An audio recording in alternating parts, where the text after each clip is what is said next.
이번 하나님께서 주시는 귀한 말씀은 신약성경 고린도전서 15장 말씀입니다. 신약성경 고린도전서 15장 1절에서 11절까지의 말씀입니다. 고린도전서 15장 1절에서 11절까지의 말씀, 우리 살아계신 하나님의 말씀을 함께 받들어 읽겠습니다. 형제들아, 내가 너희에게 전한 복음을 너희에게 알게 하노니 이는 너희가 받은 것이요 또 그 가운데 선 것이라. 너희가 만일 내가 전한 그 말을 굳게 지키고 헛되이 믿지 아니하였으면 그로 말미암아 구원을 받으리라. 내가 받은 것을 먼저 너희에게 전하였노니 이는 성경대로 그리스도께서 우리 죄를 위하여 죽으시고 장사 지낸 바 되셨다가 성경대로 사흘 만에 다시 살아나사 게바에게 보이시고 후에 12 제자에게와 그 후에 500여 형제에게 일시에 보이셨나니 그 중에 지금까지 대다수는 살아있고 어떤 사람은 잠들었으며 그 후에 야고보에게 보이셨으며 그 후에 모든 사도에게와 맨 나중에 만삭되지 못하여 난 자 같은 내게도 보이셨느니라. 나는 사도 중에 가장 작은 자라. 나는 하나님의 교회를 박해하였으므로 사도라 칭함받기를 감당하지 못할 자니라. 그러나 내가 나 된 것은 하나님의 은혜로 된 것이니 내게 주신 그의 은혜가 헛되지 아니하여 내가 모든 사도보다 더 많이 수고하였으나 내가 한 것이 아니요 오직 나와 함께 하신 하나님의 은혜로라. 그러므로 나나 그들이나 이같이 전파하매 너희도 이같이 믿었느니라. 아멘. 사도행전의 기록을 따르면 사도 바울은 총 3번의 선교 여행을 떠났습니다. 지도를 한번 보시면요, 지도에 복잡하게 그려져 있는 선들이 보이시죠? 멀어서 어디로 갔는지 잘 보이지 않겠지만 3번의 선교 여행이 상당히 왕성한 발걸음이었다는 것을 알 수는 있습니다. 사도 바울은 이 선교 여행을 통하여서 교회를 세우며 복음을 전파했습니다. 특별히 2번째 선교 여행 막바지에는요, 고린도라고 하는 지역에 1년 6개월가량 머물며 복음을 전했습니다. 고린도라고 하는 지역, 이 지역에 1년 6개월간 머물렀다라고 하는 것이 중요한 이유는 오늘 말씀의 본문이기 때문이기도 하지만 2차 선교여행을 지나갔던 데살로니가라고 하는 지역에서 머물렀던 기간과 그 교회들의 결과와 큰 차이가 있기 때문에 그렇습니다. 고린도에는 1년 6개월 동안 머물렀지만 이 데살로니가에는 새 안식일, 그러니까 지금으로 치면 3주간 정도밖에 머물지 않았습니다. 그런데 우리가 잘 알고 있듯이 데살로니가는 어떤 교회였습니까? 믿음의 소문난 교회, 믿음의 본이 되는 교회, 칭찬받는 교회였습니다. 아주 짧은 시간 복음이 전해졌고 복음으로 세워졌지만 아주 건강하게 세워진 교회가 바로 데살로니가였습니다. 그런데 고린도 교회는 1년 6개월이라고 하는 상당히 긴 시간 머물렀음에도 불구하고 그 교회 안에는 상당히 많은 문제가 있었습니다. 분열, 음행, 송사, 결혼과 이혼, 우상제물, 성만찬에 관한 것, 은사와 방언에 관한 것, 이렇게 다양한 문제로 혼란을 겪었던 교회가 바로 고린도 교회입니다. 그래서 고린도 전후서가 상당히 길게 기록되어 있죠. 사도 바울은 이러한 문제들에 대해서 편지를 통해서 교훈하고 교회를 바로 세우고자 했습니다.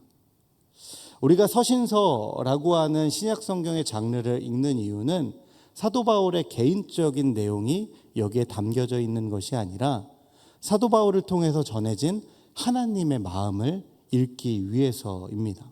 사도 바울은 각 교회의 편지를 여러 권 써서 보냈지만 그 편지를 쓸 때마다 사적인 견해나 경험에서 우러나온 것을 기록한 것이 아니라 하나님의 말씀에 기초한 신학적이고 신앙적인 원칙을 기록하여서 편지를 써 보냈습니다.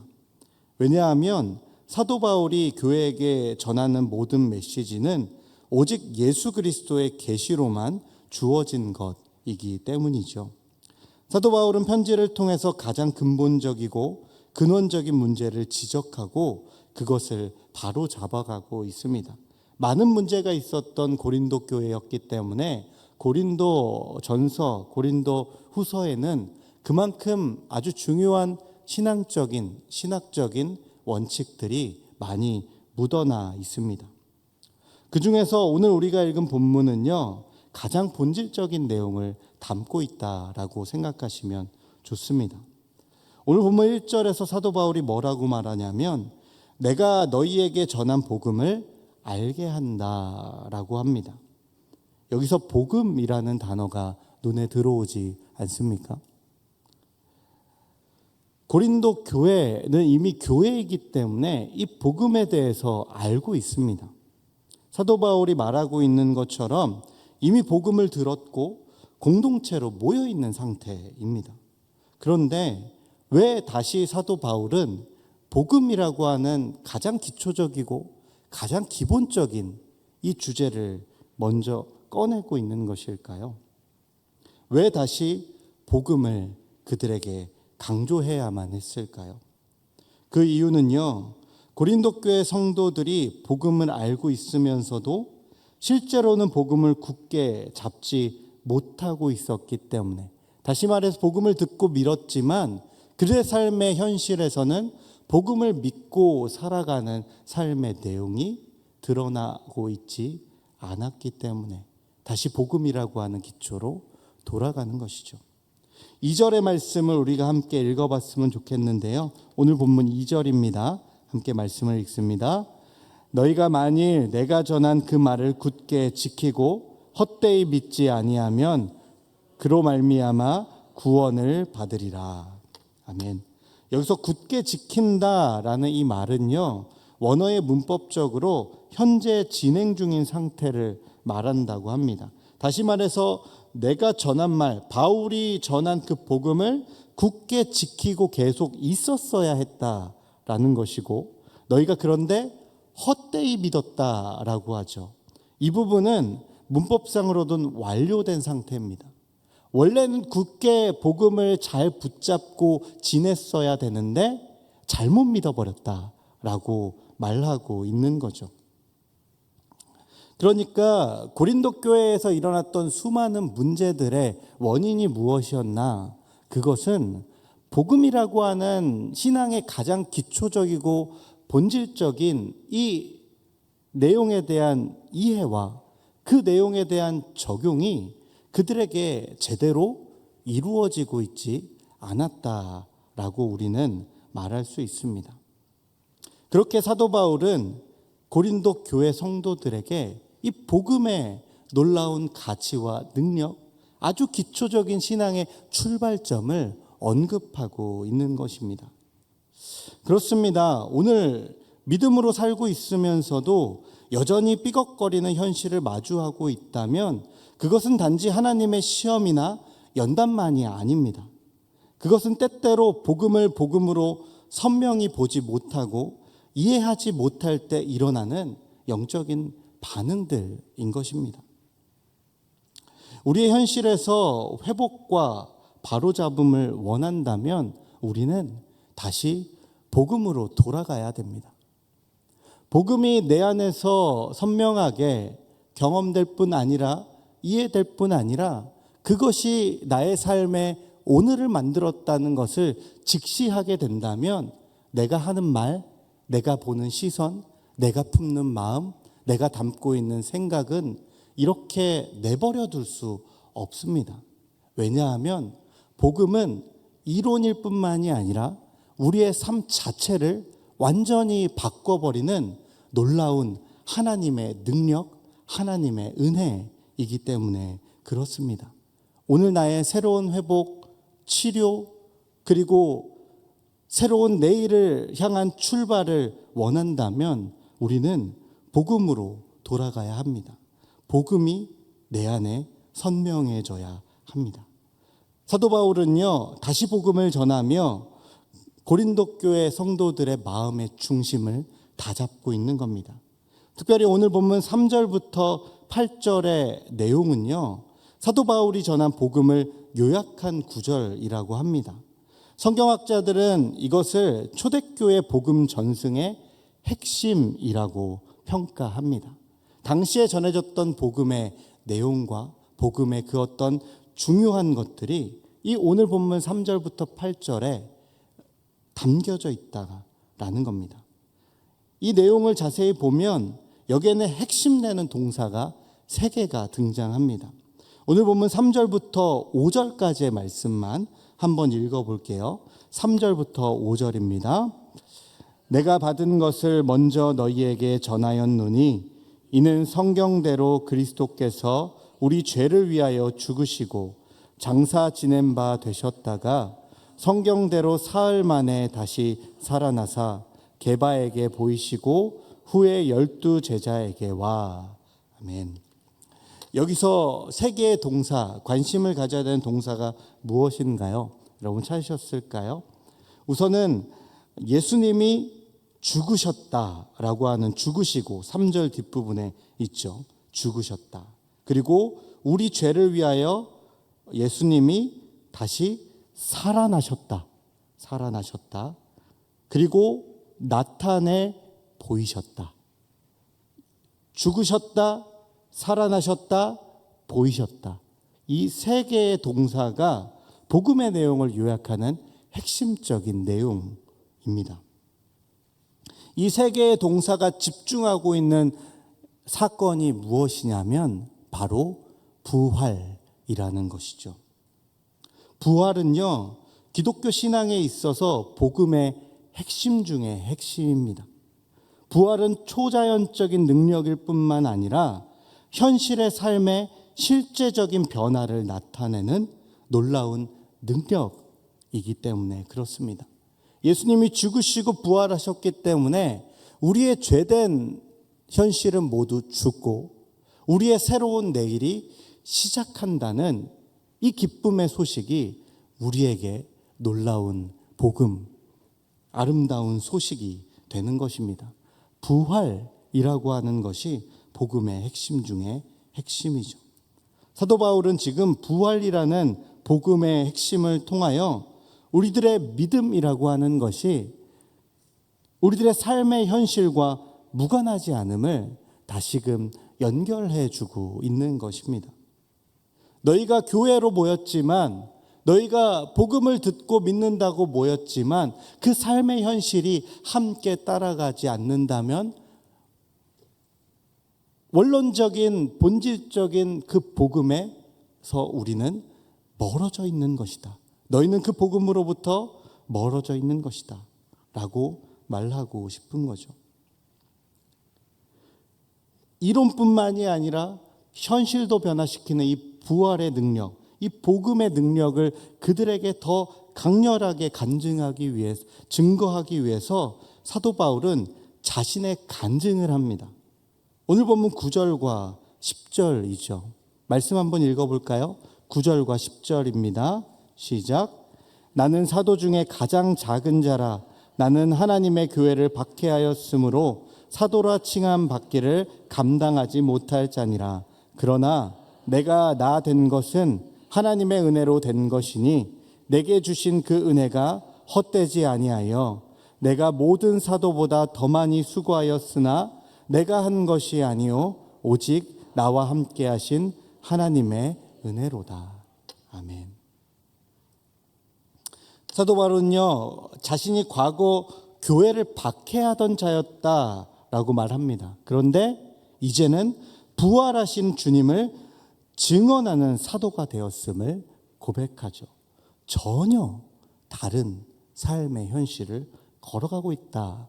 그러니까 복음을 만나고 나는 완전히 달라진 삶을 살고 있다라는 것을 말하는 것입니다.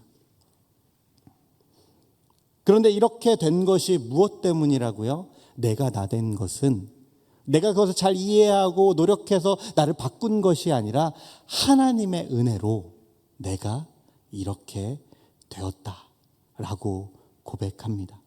사도 바울이 말하는 바 복음을 받아들인 인생의 결과는 하나님의 은혜로 말미암아 상상하지 못할 실제적인 변화의 삶을 걸어간다라는 것을 말하고 있는 거죠. 여러분, 사도행전 8장을 보시면 초대교회의 첫 순교자가 등장하죠. 누군가요? 네. 제가 오늘 오전에 청소년 1팀 가서 설교했는데요. 지금 청소년 1팀에 온 줄 알았어요. 스테반이죠. 스테반. 근데 첫 순교자 스테반의 박해로 인해서 교회에 대한 박해는 더 심해졌습니다. 그때 박해의 정점에 서 있던 사람이 바로 예수님을 만나기 이전에 사울이라고 불렸던 이 사람이었습니다. 어떻게 해서든지 교회를 제거하려고 안달난 사람이 바로 바울이었다는 겁니다. 그러나 그는 지금 사도가 되어 있습니다. 사도의 조건이 무엇인가요? 예수 그리스도의 부활을 증언할 자, 그래 예수 그리스도의 부활을 믿고 받아들인 자여야 합니다. 바울은 자신이 죽이려던 사람 혹은 죽였던 사람의 일을 하는 사람으로 완전히 달라지게 되었습니다. 놀라운 변화의 현실에 사도 바울이 서 있었던 것이죠. 여러분, 복음은요, 전인격적으로 반응합니다. 복음은 절대 내 생각 조금 바꾸지 않습니다. 나의 인생을 송두리째 바꾸는 것이 바로 복음입니다. 그 복음에 이끌려 가다 보면 내가 이것까지 하게 되네, 내가 이것까지 감당할 수 있네 라고 하는 놀라움의 연속을 경험하게 되는 겁니다. 아마 성경에 등장하는 사도 바울도 선교 여행을 다니며 또한 이런 편지들을 써내며 수차례 이러한 놀라움을 경험했을 것입니다. 왜냐하면 그는 교회를 없애버리려고 했던 사람이었거든요. 그런데 수많은 교회를 세우는 사람이 돼 있습니다. 이것이 어찌 가능합니까? 사람의 설득이요? 사람의 노력이요? 아닙니다. 하나님의 은혜로만 가능한 놀라운 복음의 능력인 것이죠. 선교의 역사 속에서도 이 놀라운 복음의 능력을 드러내는 사건이 있습니다. 여러분, 혹시 영화 엔드 오브 스피어라고 하는 작품을 보신 적이 있으실까요? 이 영화는 실존 인물인 짐 엘리엇 선교사를 비롯한 5명의 젊은 선교사들이 에콰도르의 오지인 와오다니족에게 복음을 전하러 갔다가 순교한 내용을 담고 있습니다. 그리고 이 영화는요, 짐 엘리엇 선교사의 부인이 쓴 소설을 원작으로 만들어졌습니다.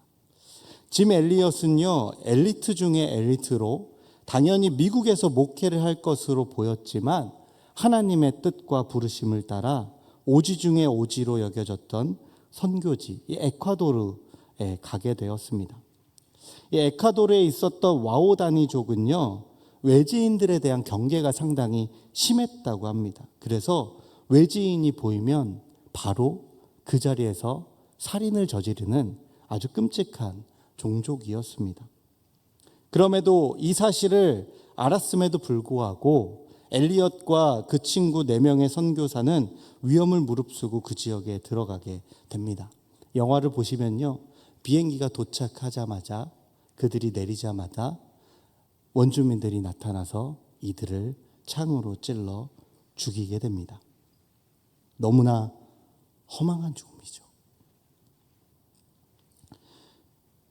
이 일로 한순간에 미망인이 된 엘리엇의 부인은 남편의 죽음을 헛된 죽음으로 보지 않고 남편의 사명을 이어받기로 합니다.